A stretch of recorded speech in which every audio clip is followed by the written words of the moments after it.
पावसाच्या पाण्याच्या माध्यमातून माती वाहून जाऊ नये किंवा पडलेलं पावसाचं पाणी आपल्या शेतात मुरावं. तर त्यावेळी तिथं जवळजवळ शालेय परिसरामध्ये हजारो झाडं लावली. हजारो झाडं लावली. त्यावेळी झाडं लावली. आज चित्र आपल्याला तिथं मनमोहक असं चित्र बघायला मिळेल की समाज घडवण्यासाठी, समाज बदलण्यासाठी काम करावं.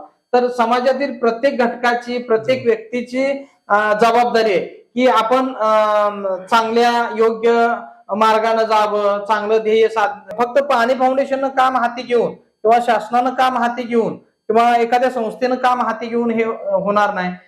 ज्या लोकांपर्यंत, प्रत्येक व्यक्तीपर्यंत ही संकल्पना पोहोचेल, समजेल, त्या प्रत्येक व्यक्तीची जबाबदारी आहे, कर्तव्य आहे की ही चळवळ अधिक वाढवण्यासाठी आपण सगळ्यांनी आमच्या गावामध्ये सुद्धा टँकर चालू होता. पिण्यासाठी पाण्याची अडचण होती, जनावरांसाठी पाण्याची अडचण होती आणि बऱ्याच दिवसापासून अशी परिस्थिती होती आणि आमच्याच गावात नाही तर तालुक्यात ही अशीच परिस्थिती होती. नमस्कार मित्रांनो, सागर हिट्स या चॅनलवरती आपणा सर्वांचं परिचय सहर्ष स्वागत. आज आपण दुष्काळी असलेल्या जत तालुक्याला जे काही सुकाळ आता बघायला मिळतोय त्यावरती बोलणार आहोत आणि ते बोलण्यासाठी आपल्यासोबत व्यक्तिमत्व असं उभं आहे जे अजूनपर्यंत अनसंग असं म्हटलं तरी चालेल. म्हणजे एखाद्या कार्यामागं, पडद्यामागं जी काही माणसं असतात ते काम करण्याच्या मागं, ती माणसं आपल्याला खरं तर ऑनस्क्रीन दिसत नाहीत, पण त्यांचं योगदान हे पडद्याच्या मागून भरपूर असं असतं. तेच योगदान काय आहे, त्यामध्ये काय अडथळे आले, तालुका सुकाळ करण्यामागे जे काही अडथळे आले किंवा त्या अडथळ्यांना त्यांनी कसे सामोरे गेले, त्यावरती कशी मात केली. आता पाणी फाउंडेशनचं जर काम बघायला गेलं तर त्यामध्ये अडथळे येतीलच. कारण काय आहे, श्रमदान हे जे आहे, आतापर्यंत आपण रक्तदान वगैरे ऐकलेलं आहे, पण श्रमदान करणं हे जो कन्सेप्ट जो पाणी फाउंडेशन आणला तर त्याला प्रतिसाद लोकांचा कसा मिळाला हे आपल्याला जे काय आहे ते आपण त्यांच्या तोंडून ऐकून घेऊया. तर आपला जत तालुका, सांगली जिल्ह्यातील जत तालुक्याचे पाणी फाउंडेशनचे तालुका समन्वयक असं त्यांच्याकडे पद आहे. तर त्यांचं पूर्ण नाव तुकाराम वसंत पाटील असं आहे. तर आपण त्यांचं आपल्या स्टुडिओमध्ये स्वागत करूया. नमस्कार सर. नमस्कार. तर सरांना पहिलाच प्रश्न असा आहे माझा की सर, तालुका हा दुष्काळ म्हणून सगळीकडे होता. जत तालुका म्हणजे पूर्ण अगदी सांगली जिल्ह्याचं टोकाचं स्थान, म्हणजे कर्नाटक बॉर्डरवरचे. जत तालुका म्हटलं की लोकांच्या डोळ्यापुढे फक्त येतं की दुष्काळ. तर तो दुष्काळ आता सुकाळात बदललेला दिसतोय आम्हाला. तर पाणी फाउंडेशनचंही त्यात योगदान आहे असं म्हटलं जात आहे. आम्ही ऐकलेलं आहे, मी ते काम जवळूनही पाहिलेलं आहे. तर त्यामध्ये तुमचंही योगदान आहे. तर त्याची सुरुवात तुम्हाला कशी झाली किंवा पाणी फाउंडेशनची तुम्ही ऍड कसं काय झाला, तुम्हाला ते कसं प्रेरित?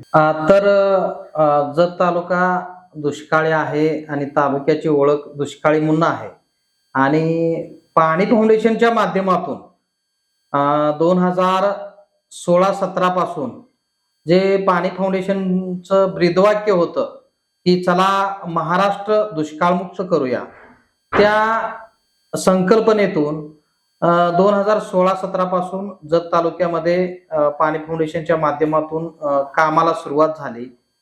त्यावेळी पाणी फाउंडेशनशी मी अशा पद्धतीनं जोडलो गेलो की आमच्या गावामध्ये सुद्धा टँकर चालू होता. पिण्यासाठी पाण्याची अडचण होती, जनावरांसाठी पाण्याची अडचण होती आणि बऱ्याच दिवसापासून अशी परिस्थिती होती आणि आमच्याच गावात नाही तर तालुक्यातही अशीच परिस्थिती होती. आज जरी तालुका म्हणजे सुकाळ वाटत असेल किंवा पाणी टंचाई जाणवत नसेल तर अनेक संस्था किंवा शासनाने या पाण्यासाठी भरपूर प्रयत्न केले आहेत. आजही प्रयत्न चालू आहेत, उद्याही राहतील. पाणी फाउंडेशनचं एक त्यामध्ये दुष्काळमुक्त करण्यासाठी सहभाग राहिलेला आहे. त्याची थोडी पार्श्वभूमी मी या माध्यमातून इथं आपल्यास सांगू इच्छितो की ज्यावेळी आमच्याही गावामध्ये या कामाला सुरुवात झाली आणि मग पाण्यासाठी काहीतरी करायचं आहे आणि एकत्र यायचं आहे म्हणून आम्हालाही उमेद होती की आपणही काहीतरी करावं आणि त्या भावनेतून या कामाशी जोडलो गेलो. त्यामध्ये महत्वाचं म्हणजे या सर्व कामासाठी जे श्रमदान होतं ते श्रमदानासाठी सगळे आम्ही ग्रामस्थ म्हणजे पाणलोट शिवारामध्ये जाऊन पाणलोटाची कामं श्रमदानाच्या माध्यमातून करू लागलो आणि त्यावेळी म्हणावं तेवढंसं काम आपल्याला करता आलं नाही, पण त्याची सुरुवात झाली आणि गावामध्ये काही पाणलोट क्षेत्रामध्ये काही प्रमाणात कामं झाली. त्यामध्ये शिशिटी असतील, डीप शिशिटी असेल, माती नाला बांध असेल, ओढा खोलीकरण, रुंदीकरण असेल, अशा पद्धतीनं कामाची सुरुवात झाली आणि आमच्या गावासहित तालुक्यामध्ये अनेक गावामध्ये अशा पद्धतीची कामं झाली आणि त्याचा परिणाम सुद्धा आपल्याला कालांतरानं पावसाळ्यामध्ये जाणवला. त्यावेळीपासून या कामाची सुरुवात झाली असं म्हणावं लागेल. आपण थोडं फ्लॅशबॅक मध्ये जाऊया की पाणी फाउंडेशन जर बघायचं तर त्यामध्ये श्रमदान ही कन्सेप्ट आणली. आता मी मगाशी म्हटल्याप्रमाणे आपण रक्तदान वगैरे अवयदान आपण बघितलंय. बरोबर. श्रमदान करायला सहसा माणसं धजावत नाहीत. म्हणजे आता घरचंच काम सहसा लोक करत नाहीत, मग दुसऱ्यासाठी जाऊन काम करणं हे माणसांना जरा जड जातं. मग त्यासाठी तुम्ही काय करता नेमकं, माणसांना कसं बोलवता? पाणी फाउंडेशनचे संस्थापक Aamir Khan sir, Kiranrao, CEO Satyajit Bhatkal sir, त्याचबरोबर प्रमुख मार्गदर्शक आदरणीय डॉक्टर पोळ सर यांच्या माध्यमातून मन संधारणातून जलसंधारण हे ब्रीदवाक्य घेऊन ही संकल्पना घेऊन पाणी फाउंडेशन काम करत होतं. आणि त्यावेळी ही चळवळ सर्व गावापर्यंत महाराष्ट्रामध्ये पोहोचवायची होती. त्यावेळी जे प्रशिक्षण झाली पाणी फाउंडेशनच्या माध्यमातून निवासी प्रशिक्षण असायचं, त्या प्रशिक्षणामध्ये गावातील गावकऱ्यांना त्या मनसंधारणातून जलसंधारण कसं करता येतंय आणि त्यासाठी आपल्याला कोणत्या पद्धतीनं काम करावं लागेल आपल्या गावाच्या शिवारामध्ये, त्याचं महत्वाचं प्रशिक्षण म्हणजे ज्याला पाणी फाउंडेशनचा म्हणजे प्रशिक्षण हे पाणी फाउंडेशनचा एक आत्मा आहे. आणि ते प्रशिक्षण गावकऱ्यांना मिळाल्यानंतर गावकरी भावुक होऊन त्या पद्धतीनं आपल्या गावामध्ये येऊन एकमेकांच्या हातात हात देऊन काम करू लागले. आणि मग श्रमदान जे होतं की असं म्हटलं जातं की माणसांची मनं जोडली आणि एकमेकांच्या हातात हात देऊन आपण कोणतंही काम जर हाती घेतलं तर ते पूर्णत्वास जातं. त्याच पद्धतीनं पाणी फाउंडेशनच्या माध्यमातून जलसंधारणाची कामं करण्यासाठी श्रमदानाच्या माध्यमातून लोक एकत्र आली आणि लोकांच्या हातामध्ये म्हणजे एक मनामध्ये हातामध्ये मोठी शक्ती आहे, ती फक्त जागृत करण्याचं काम पाणी फाउंडेशनच्या माध्यमातून झालं. आणि मग ती शक्ती जागृत झाल्यानंतर महाराष्ट्रामध्ये श्रमदानाची चळवळ फार मोठ्या प्रमाणात पसरली आणि महाराष्ट्रातील 75 तालुक्यामध्ये ही श्रमदानाची चळवळ पूर्ण गावापर्यंत पोहोचून त्या माध्यमातून ही जलसंधारणाची कामं त्यावेळी करण्यात आली. तर असं तुमचं काम खरंच चांगलं आहे, तुमच्याकडे अनुभव भरपूर आहेत. तर त्यामुळेच एक प्रश्न त्याला ऍड करतो मी फक्त, म्हणजे सगळ्यांनी प्रेरणा घेण्यासारखं काम आहे. पण एखाद्या गावात म्हणा किंवा राजकीय दृष्टिकोन वेगळा असतो किंवा एखाद्या आता बरेच म्हणतात की एक काम करताना मांजर आडवं गेल्यासारखं, म्हणजे एखाद्या असं कामाला आडवं काहीतरी खुटा येतो, तसं कधी तुमच्या आलं आहे का? जर तसं आलं म्हणजे एखाद्या जे दुसरे काम करतात, आता सामाजिक कार्य दुसरे करत असेल तर त्यांना एखादं जमत नाही, ते जजमेंट लावता जमत नाही, तर तुम्ही त्याबद्दल काय सांगाल की ते कसं हँडल करतात? हा, तर पाणी फाउंडेशनच्या माध्यमातून जे प्रशिक्षण दिलं जातं तिथंच आपण खरं तर पाणी फाउंडेशनचं ही संकल्पना आहे की माणसं जोडा अगोदर, आणि माणसं जोडल्यानंतर आपल्या पुढे किती मोठं संकट असलं तर आपण त्याचा सामना करू शकतो किंवा त्याला सामोरे जाऊ शकतो. त्याच पद्धतीनं गावागावामध्ये गट असतात, तट असतात, पण पाणी फाउंडेशनच्या माध्यमातून माणसातली माणुसकी जागवून त्यांना आपलंसं करून त्यांना आपली संकल्पना सांगून त्यांना त्याचं महत्व पटवून देऊन अशा पद्धतीनं प्रशिक्षणाच्या माध्यमातून आम्ही प्रत्येक गावापर्यंत पोहोचून गावात जरी गट तट असले अनेक अडचणी आल्या तर हे काम आपल्या गावासाठी किती महत्वाचं आहे, आपल्या सर्वांच्यासाठी किती महत्वाचं आहे आणि त्याचा सर्वांसाठी किती उपयोग होणार आहे हे ज्यावेळी समजून सांगितलं गेलं किंवा समजावण्यात आलं त्यावेळी लोक एकाशी एक जोडून आली आणि गावात कुठल्या गावामध्ये काही मोठ्या प्रमाणात काही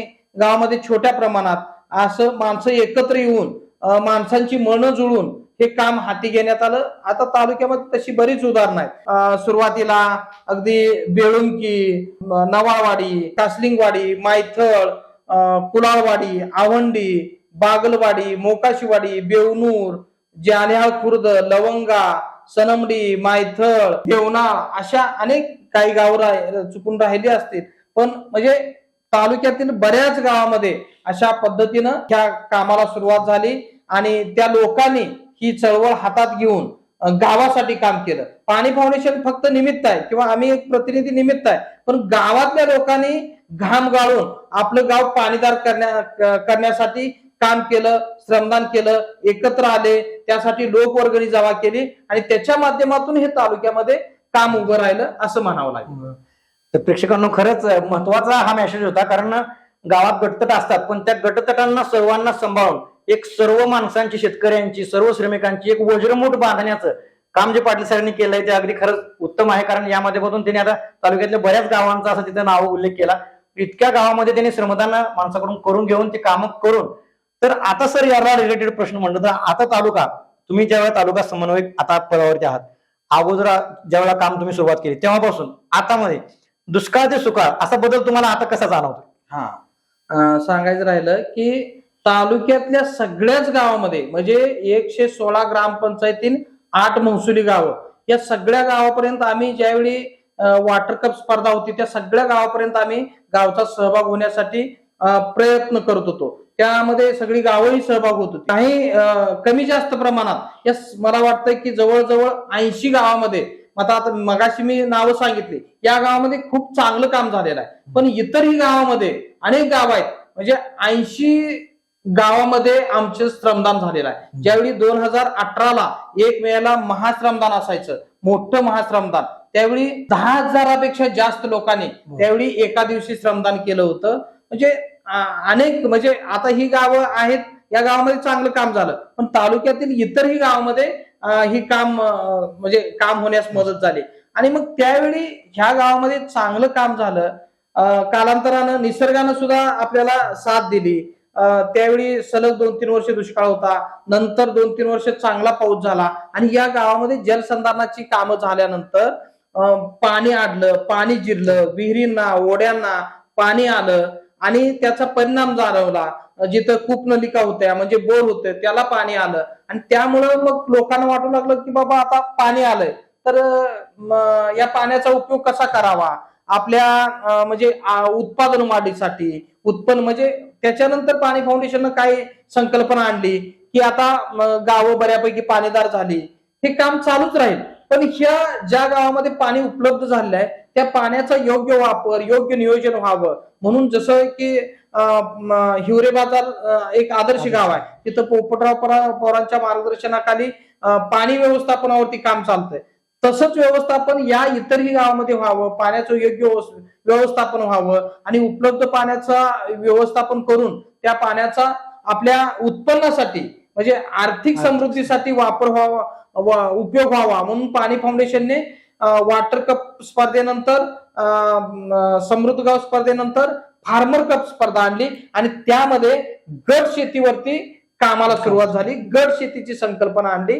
जसं श्रमदानासाठी लोकांना एकत्र आणून पाण्यासाठी काम करत होतो, तसं आपण सगळ्या शेतकऱ्यांच्यासाठी गट शेतीच्या माध्यमातून शेतकऱ्यांना एकत्र करून गटाच्या माध्यमातून आपण सर्वांनी खर्च कमी करून उत्पादन वाढीसाठी काम करावं आणि त्यामधून उत्पादन वाढून उत्पन्न वाढावं आणि आपल्याला आर्थिक समृद्धी यावी, या उदात्त हेतून मग ह्या कामाला सुरुवात झाली आणि मग अशी सुरुवात या तालुक्यामध्ये झालेली आहे आणि आता गट शेतीवरती काम चालू आहे. म्हणजे तुम्ही फक्त पाणी फाउंडेशन, पाणी मिळणं तालुक्याला हाच एक प्रश्न नव्हता, तर पाणी मिळाल्यानंतर पाण्याचं व्यवस्थापन, त्यामधून आर्थिक येणारी जी काही आर्थिक, शेतकऱ्याला आर्थिक बाजू पाहिजे असते ती आर्थिक बाजू मिळवली आणि त्यानंतर पिकं कशी घ्यायची यावरती सुद्धा काम करतात. म्हणजे पाण्याचा एक प्रश्न सोडवल्यानंतर तुम्ही थांबलेला आहे, त्यानंतर तुमचं वाटचाल पुढे चालू आहे. मी त्या प्रश्नावरती येणार होतो पण तोपर्यंत तुम्ही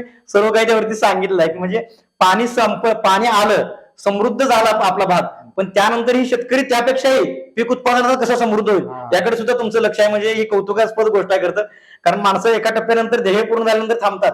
पण ही गोष्ट पाणी फाउंडेशनची म्हणा किंवा सराकडून प्रेरणा घेण्यासारखी हीच आहे की ध्येय पूर्ण झाल्यानंतर पण त्यानंतरही माझा शेतकरी कसा प्रगतशील होईल याकडे भरपूर असं लक्ष देण्यात आलं, ही खरंच अभिमानाची गोष्ट आहे. तर आपल्या प्रतिनिधींचा एक प्रश्न होता सरांसाठी, तर तो एक प्रश्न घेऊया मध्येच. नमस्कार सर, मला फक्त एवढंच विचारायचं आहे की आता तुम्ही सांगितलं तुमची कल्पना आपल्याला म्हणजे खूप भारी वाटली. जिथं आता डोंगर भाग किंवा एखादा मालरान वगैरे असतं तिथं पाणी अडवणं, जिरवणं, ही कल्पना छान आहे. पण माझा असा प्रश्न आहे की जिथं आता असं कित्येक तर भाग किंवा शेती आहेत की तिथं मालरान किंवा पडीक रान नाहीत, म्हणजे त्यांची काळे रान वगैरे प्रत्येकाच्या भागात वेगवेगळ्या पद्धतीची हे आहेत. मग त्या ठिकाणी आपण कसं पाणी अडवायचं, कसं पाणी जिरवायचं? कारण त्यांना अडवण्यासाठी काय नाहीयेच, म्हणजे माळरान नाहीये किंवा डोंगर भाग नाहीये, काळं रान वगैरे असं आहे. मग त्या ठिकाणी आपण पाणी कसं अडवायचं आणि मग त्या पाण्याचा आपण कसं उपयोग करू शकतो ती थोडंफार माहिती मिळाली तर. अगदी बरोबर आहे. जल, जंगल, माती म्हणजे एकूण निसर्ग मोठा विषय आहे. आणि आता आपण कुठंतरी थोडं त्याला नुसता स्पर्श करतोय आणि त्या भावनेतनं आपला आता थोडासा संवाद चालू आहे. ह्यामध्ये मोठमोठे लोक, तज्ञ लोक आहेत, त्याच्यावरती त्यांचा प्रचंड अभ्यास असतोय, ते त्या पद्धतीने सांगतात. पण पाणी फाउंडेशनच्या माध्यमातून वॉटर शेड म्हणजे जलसंधारणाची कामं होत आहेत एक वेगळ्या पद्धतीनं, शास्त्र आणि शिस्त या पद्धतीनं. त्यामध्ये जवळजवळ पाणी अडवा, पाणी जिरवा किंवा पाणलोट शिवारामध्ये आपल्याला जे उपचार करायचे असतात त्यामध्ये ते 14 उपचार आहेत. ते 14 उपचार जिथं पाणलोट शिवार जसा आहे त्या गावची भौगोलिक परिस्थिती कशी आहे त्या पद्धतीने आपण ते उपचार करून आपण त्यावरती काम करतो पाणी अडवा, पाणी जिरवासाठी. तर तुमचाही प्रश्न तसाच आहे, अगदी रास्त आहे की जिथं सपाटीकरण आहे, जिथं डोंगरदऱ्या नाहीत, ओगळी नाहीत, तिथं कशा पद्धतीने आपल्याला काम करता येईल. तर त्यामध्ये आपला एक उपचार आहे, स्ट्रक्चर आहे, ज्याला आपण म्हणतोय कंपार्टमेंट बंडिंग, म्हणजे बांध बंदिस्ती. तर जिथं सपाटीकरण आहे, नुसती शेतच आहेत, परिक्षेत्र आहे, तर अशा ठिकाणी ती बांध बंदिस्ती महत्वाची असते. म्हणजे प्रत्येक उन्हाळ्यामध्ये आपण म्हणजे ज्याप्रमाणे पाणी महत्वाचं आहे, गवत महत्वाचं आहे, त्यापेक्षा माती सुद्धा खूप महत्वाची आहे. आणि ह्या पावसाच्या पाण्याच्या माध्यमातून माती वाहून जाऊ नये किंवा पडलेलं पावसाचं पाणी आपल्या शेतात मुरावं. तर त्यावेळी आपल्याला कंपार्टमेंट बिल्डिंग ही जी उपचार आहे म्हणजे स्ट्रक्चर आहे ते आपल्याला या जिथं जशी अशी भौगोलिक परिस्थिती आहे तिथं हे उपचार आपल्याला करता येतील. किंवा कंटूर बांध, अशा 1-2-3 स्ट्रक्चर आहेत जिथं अशी भौगोलिक परिस्थिती आहे तिथं हे उपचार करून आपण पाणी अडवा, पाणी जिरवा किंवा माती अडवा असे उपचार करू शकतो. सर त्याला आता संलग्न जर घ्यायला गेलं तर पाण्याचं महत्व आपण तालुका हा दुष्काळी असल्यामुळे इथल्या माणसांना पाण्याचं महत्व अगदी बऱ्यापैकी माहिती आहे. कारण टँकरनं पाणी घेताना काय परिस्थिती आपण टीव्हीवर बघितलेलं आहे, स्वतः प्रत्यक्षाने आपण बघतो. पण पाण्याचं महत्व झालं, पण झाडांचं महत्व आता तुम्ही म्हणताय की आपण गट शेती वगैरे करतो, तर त्या बाबतीत झाडांचं महत्व थोडं त्याबद्दल सांगितलं तर थोडं बरं होईल. कारण झाडं आता बरेच शेतकरी बांधावरची झाडं वगैरे तोडणं म्हणजे पर्यावरणाचा हा एक तो भाग आहे, तर त्यावरती थोडा प्रकाश टाकला तर. अगदी अगदी अगदी बरोबर आहे. आणि जसं पाणी फाउंडेशनच्या माध्यमातून ह्या 8 वर्षामध्ये म्हणजे पहिलं पाण्यावरती काम झालं, आता मी मगाशी सांगितलं की आता शेतीवरती काम चालू आहे. पण मधल्या काळामध्ये ज्यावेळी कोरोनाची परिस्थिती होती त्यावेळी आपली समृद्ध गाव स्पर्धा चालू होती आणि त्या समृद्ध गावामध्ये सुद्धा आपले 6 विषय होते: जल, जंगल, माती, जनता, जनावर आणि गट शेती. अजून म्हणजे शेतकऱ्यांचं आर्थिक उत्पादन वाढवणं, म्हणजे मातीवरती काम करणं, गवतावरती काम करणं, या गोष्टी होत्या. त्यामध्ये आपण झाडाचं संवर्धन करण्यावरही काम केलं म्हणजे 2 वर्ष. त्यावेळी आपण अशी संकल्पना सांगितली की बाबा झाडांचं महत्व सांगितलं आणि झाडं फक्त लावणं नाही तर त्याचं संवर्धन पर्यावरणासाठी किती गरजेचं आहे. आणि त्या माध्यमातून सुद्धा तालुक्यामध्ये अशा गावामध्ये कामं झाली. त्यावेळी वन विभाग, सामाजिक वनीकरण आणि पाणी फाउंडेशन यांच्या माध्यमातून गावांना, प्रत्येक ग्रामपंचायतींना आपण म्हणजे लोकसंख्येनुसार रोपं दिली. त्या माध्यमातून सुद्धा अनेक गावामध्ये वृक्ष लागवड झाली. त्याचबरोबर ओढा खोलीकरण, रुंदीकरण करत असताना मातीचं संवर्धन व्हावं आणि माती सुद्धा वाहून जाऊ नये, आपला घाट बंदोबस्त असावा म्हणून आपण शिराळा येथून सामाजिक वनीकरणाच्या माध्यमातून तालुक्यामध्ये बांबूची रोपं सुद्धा आपण जवळजवळ 50,000 रोपं बांबूची दिली होती जत तालुक्यासाठी. म्हणजे त्यामध्ये बेवणूर आहे, बागलवाडी आहे, सनमडी आहे, मायतळ आहे, सोरडी, कुलाळवाडी, लवंगा, अनेक गावामध्ये सुद्धा बांबूची रोपं दिली. आणि त्याचबरोबर कुलाळवाडी सारख्या गावामध्ये सुद्धा पाणी फाउंडेशनचं अतिशय आदर्शवत काम झालेलं आहे सुरुवातीपासून ते आतापर्यंत सुद्धा. आणि त्यामध्ये सुद्धा गर्जे सरांच्या सारख्या शिक्षकानं सगळ्या गावाला एकत्र करून, सगळ्या शेतकरी वर्गाला एकत्र करून, विद्यार्थ्यांना एकत्र करून तिथं जवळजवळ शालेय परिसरामध्ये हजारो झाडं लावली. त्यावेळी झाडं लावली. आज चित्र आपल्याला तिथं मनमोहक असं चित्र बघायला मिळेल. किंवा कुलाळवाडीच्या म्हणजे फॉरेस्ट विभागाची जी जमीन होती तिथं सुद्धा झाडं लावण्यात आली. अनेक गावामध्ये सुद्धा झाडं लावण्यात आली आणि अजूनही आपल्याला पर्यावरणाच्या रक्षणासाठी संवर्धनासाठी अनेक सेवाभावी संस्थेच्या माध्यमातून किंवा पाणी फाउंडेशनच्या माध्यमातून प्रत्येकाला म्हणजे एक काम करायची संधी आहे पर्यावरणावरती, पर्यावरण रक्षणासाठी की आपल्याला जेवढी जास्तीत जास्त झाडं लावता येतील आणि त्याचं संगोपन करता येईल, संवर्धन करता येईल ते काम आपण अनेक संस्थांनी प्रत्येक व्यक्तीने हाती घ्यावं आणि पर्यावरणाच्या रक्षणासाठी आपण त्यामध्ये योगदान द्यावं असं मला वाटतं. आता सरांशी बोलताना मला पण अभिमान वाटतो की कारण फक्त झाडे लावा इथपर्यंत नसता, सरांनी त्याच्या पुढे जाऊन सांगितलंय की ते झाडे लावल्यानंतर त्याचं संगोपन त्याचं संवर्धन सुद्धा झालं पाहिजे. नाही झाड लावलं माझं एक आणि झाला माझा विषय संपला इथपर्यंत मर्यादित न राहता त्याचं संगोपन आणि ते पूर्ण. आता त्यांनी कुळावाडीचं उदाहरण जे दिलं तिथे एक देवस्थान आहे, आम्ही त्यासाठी गेलो होतो तर बघितलं खरंच सरांनी जसं सांगितलं तसा तिथला कायापालट झालेला आहे. तिथं अगदी असं मनमोहक असं तिथं आपल्याला वातावरण बघायला मिळतं. त्या मंदिराच्या कडेने त्या गावाच्या कडेने भरपूर अशी झाडं लावलेली आहेत आणि ती झाडं आता इतकी बहरलेली आहेत, अगदी वातावरण प्रसन्न वाटतं आणि छान वाटतं. पाणी फाउंडेशन काम करत असताना तुम्ही जे वैयक्तिक काम करताय तालुका समन्वयक म्हणून काम करताय, याला सरकारची जोड, ग्रामपंचायतीची जोड आणि जनमानसांची जी जोड असते याचा मेळ कसा होतो नेमका? पाणी फाउंडेशन ही एक सामाजिक संस्था आहे आणि समाजातील सर्व घटकाला सोबत घेऊन नेहमी काम करण्यासाठी प्रयत्न करत असते. त्याच पद्धतीनं अगदी सुरुवातीपासून जसं की वॉटर कप स्पर्धेपासून आतापर्यंत सगळे प्रशासन असतील, अनेक सेवाभावी संस्था असेल, शासन असेल, अशा सगळ्या लोकांना किंवा तळातील एखादी सामान्य व्यक्ती असेल, हे सगळ्यांना केंद्रबिंदू मानूनच सगळ्या समाजासाठी हे समाज उपयोगी काम या माध्यमातून त्यावेळी अनेक अडचणी येतात, पण आपली संकल्पना समजून सांगून प्रत्येक संस्थेला किंवा पुढच्या माणसाला आपलंसं करून आपले विचार पटवून देऊन आपलं म्हणजे कर्तव्य याची जाणीव करून देऊन आपण सुद्धा या समाजाचं काहीतरी देणं लागतो या भावनेतून सगळ्या समाजाने काम करावं. सगळ्या समाज फक्त पाणी फाउंडेशनची जबाबदारी नाही किंवा शासनाची जबाबदारी नाही किंवा कुठल्याही सेवाभावी संस्थेची जबाबदारी नाही की समाज घडवण्यासाठी समाज बदलण्यासाठी काम करावं, तर समाजातील प्रत्येक घटकाची प्रत्येक व्यक्तीची जबाबदारी आहे की आपण चांगल्या योग्य मार्गाने जावं, चांगलं ध्येय साध्य करण्यासाठी आपल्याला समाजाबरोबर समाज घडवायचा असेल तर सगळ्यांचीच जबाबदारी की त्या भावनेनं आपण काम करावं. त्याच पद्धतीनं सुद्धा आजही आपण म्हणजे पाणी फाउंडेशन त्या भावनेतून काम करतो. सर पाणी फाउंडेशनची सुरुवात म्हणजे तुम्ही पाणी फाउंडेशनला जॉईन झाला ते साल?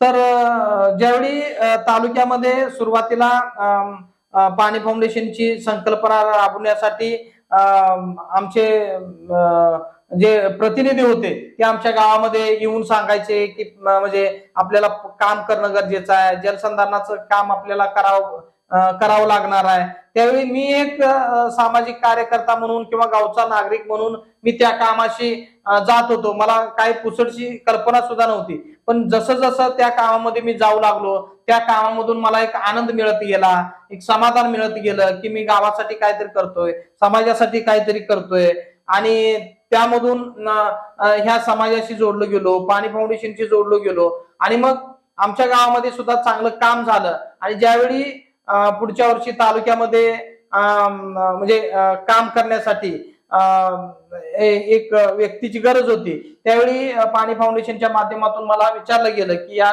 कार्यामध्ये आपण सहभागी होऊ शकता का किंवा काम करू शकता का. तर मी मोठ्या आनंदानं मला एक चांगली कामाची संधी मिळते या भावनेतून मी या कामाशी 2017 पासून जोडलो गेलो. यामध्ये सगळ्यांचंच योगदान आहे की गावामध्ये मी फक्त एकटाच काम केलं नाही, माझ्यासारखे अनेक ग्रामस्थ सुद्धा यामध्ये होते.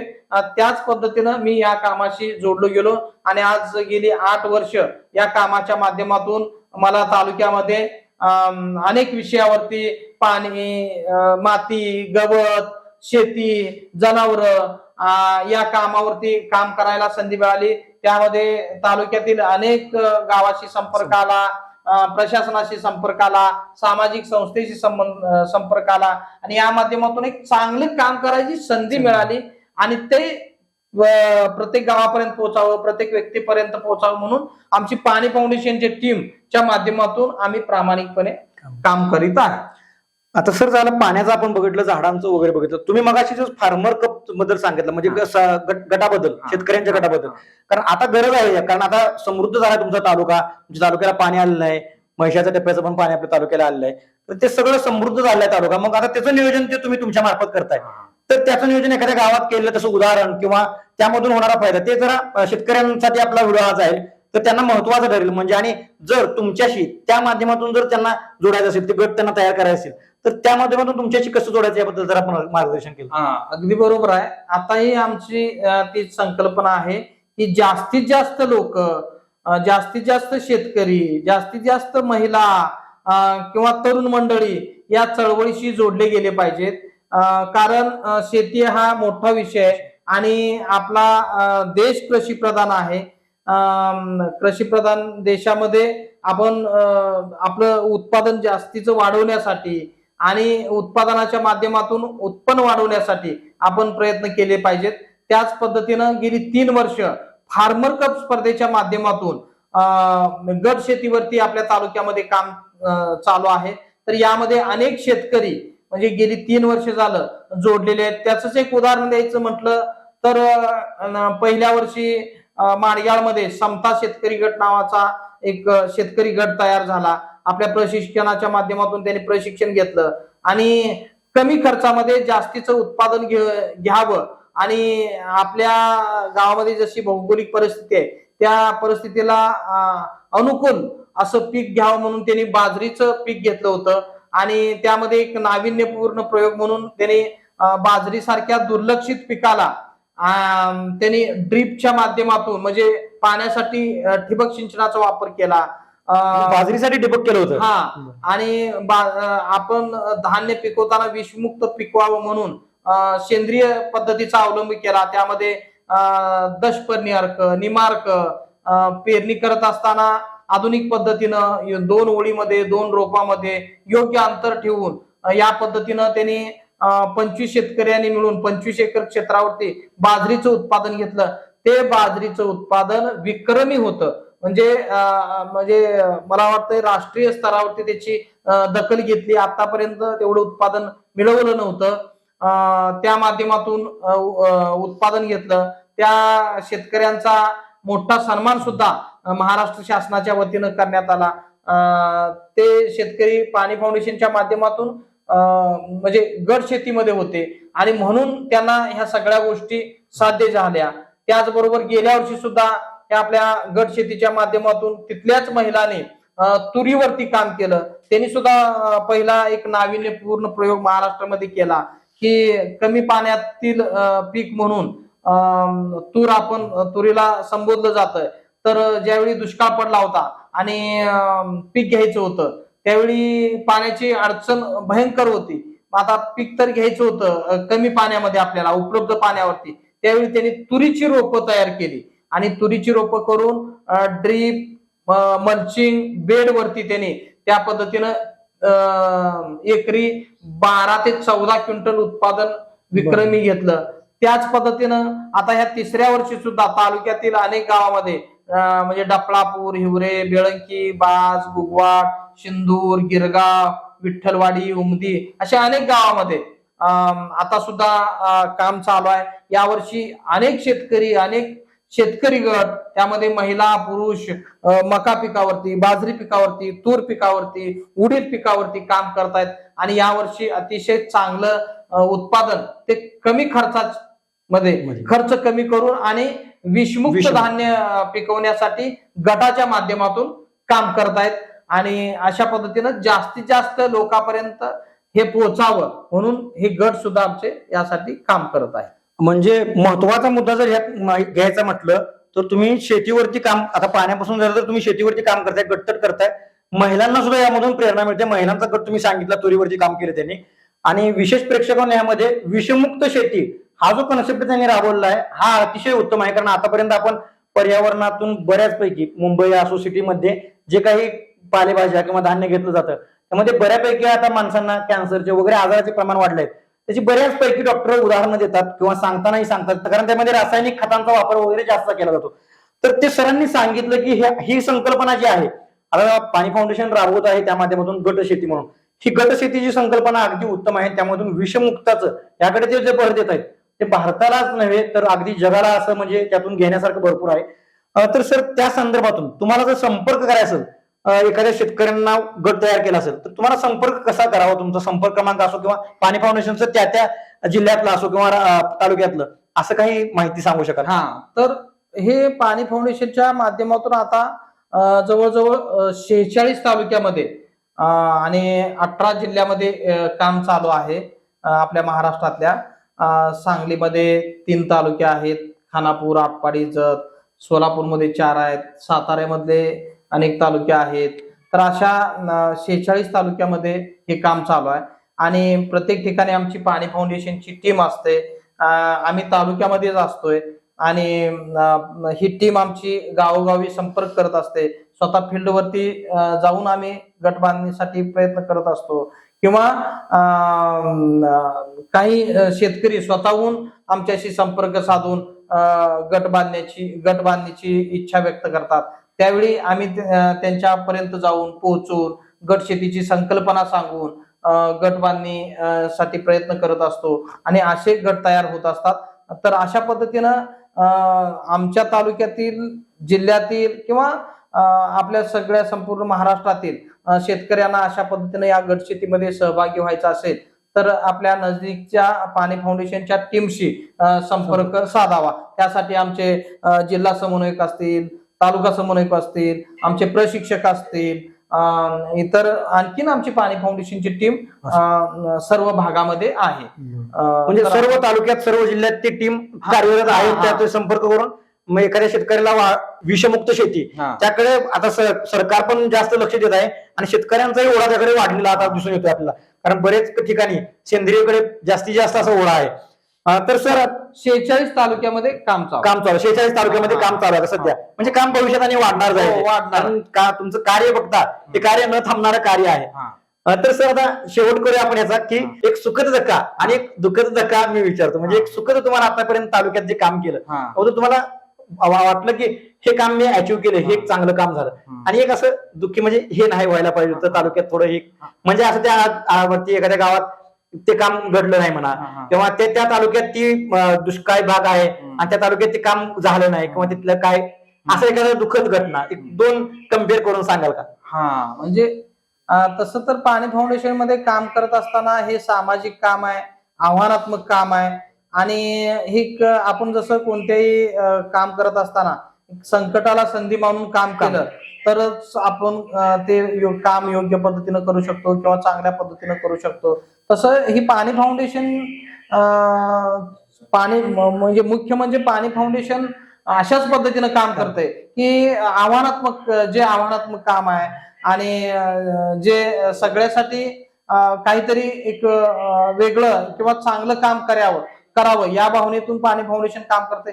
त्याच पद्धतीनं आम्ही हे तालुक्यामध्ये काम करतोय. अनेक आव्हानं आहेत, अनेक संकट आहेत, पण हे काम करत असताना एक आपण आनंद मानून जर काम केलं तर निश्चितच समाधान मिळतंय, आनंद मिळतोय. आता तालुक्यामध्ये इतकी वर्ष काम करत असताना या आपल्या सर्वांच्या सहकार्यानं, श्रमदानाच्या माध्यमातून, अनेक संस्थांच्या माध्यमातून, शासनाच्या माध्यमातून गाव पाणीदार झाली, काही अंशी तरी गाव पाणीदार झाली, काही गावं टँकर मुक्त झाली, त्याचबरोबर काही गावं म्हणजे पर्यावरण पूरक झाली की काही गावांनी म्हणजे वृक्ष संवर्धनाचा काम हाती घेतलं. अनेक तरुण मंडळी अशी जोडली गेली, अनेक विद्यार्थी जोडले गेले, प्रशासन जोडले गेले. आता ह्या 3 वर्षामध्ये तर फार्मर कप स्पर्धेच्या माध्यमातून शेतकरी जोडले गेले. म्हणजे अनेक त्यामध्ये शेतकऱ्यामध्ये महिला शेतकरी सुद्धा जोडल्या गेल्या आणि मग हे काम, ही चळवळ खूप मोठी करण्यासाठी अनेक आव्हानं आहेत, संकट आहेत, पण तरी सुद्धा आपल्या समोर असलेलं उद्दिष्ट, ध्येय गाठण्यासाठी आम्ही पाणी फाउंडेशन टीम म्हणून काम करतोय.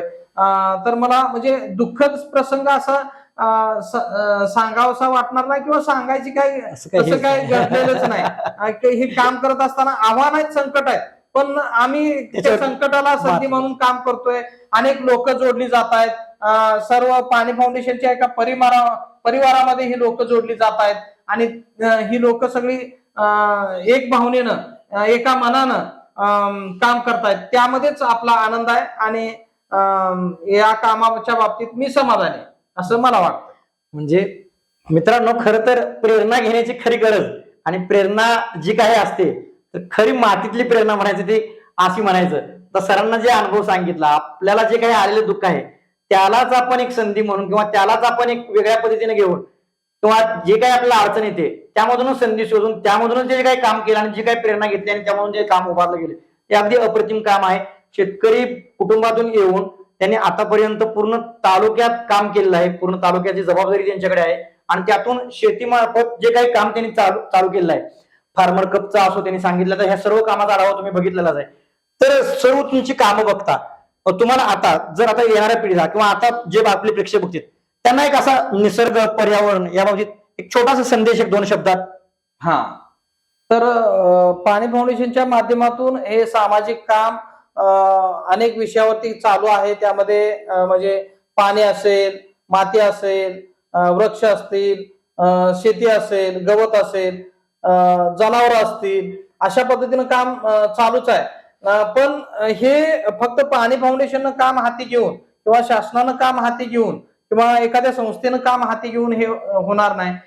ज्या लोकांपर्यंत, प्रत्येक व्यक्तीपर्यंत ही संकल्पना पोहोचेल, समजेल, त्या प्रत्येक व्यक्तीची जबाबदारी आहे, कर्तव्य आहे की ही चळवळ अधिक वाढवण्यासाठी आपण सगळ्यांनी म्हणजे पर्यावरणासाठी काम करावं, शेतीसाठी काम करावं आणि म्हणजे यातूनच आपण आपल्या म्हणजे राष्ट्रासाठी काम करतोय असं मला वाटेल.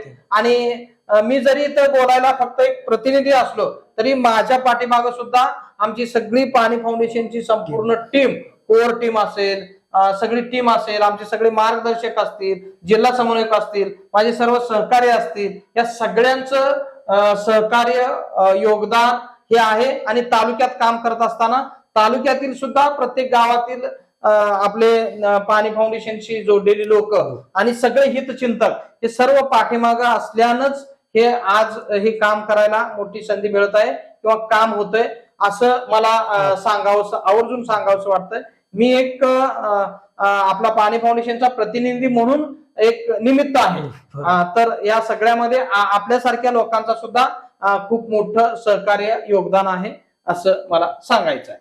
आणि यासाठी आपणही सर्वांनी ज्या लोकांना वाटतंय की आपण काहीतरी समाजासाठी करावं, आपण समाजाचं काहीतरी देणं लागतोय, तर कुठल्या ना कुठल्या माध्यमातून आपण या चळवळीशी जोडावं आणि हे काम हाती घेऊन आपण सर्वजण हातात हात घालून, खांद्याला खांदा लावून आपण काम करावं आणि आपल्या शेतकऱ्यांच्या उन्नतीसाठी, समृद्धीसाठी, प्रगतीसाठी आपण जर काम करत राहिलो तर निश्चितच आपला शेतकरी समृद्ध होईल असं मला वाटतं.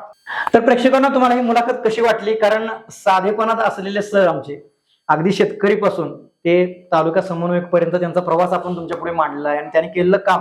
आणि खरं तर विशेष म्हणजे त्यांनी यामध्ये आम्ही त्यांची मुलाखत घेतली, त्यांनी सांगितलं की यामध्ये सर्वांचं योगदान आहे.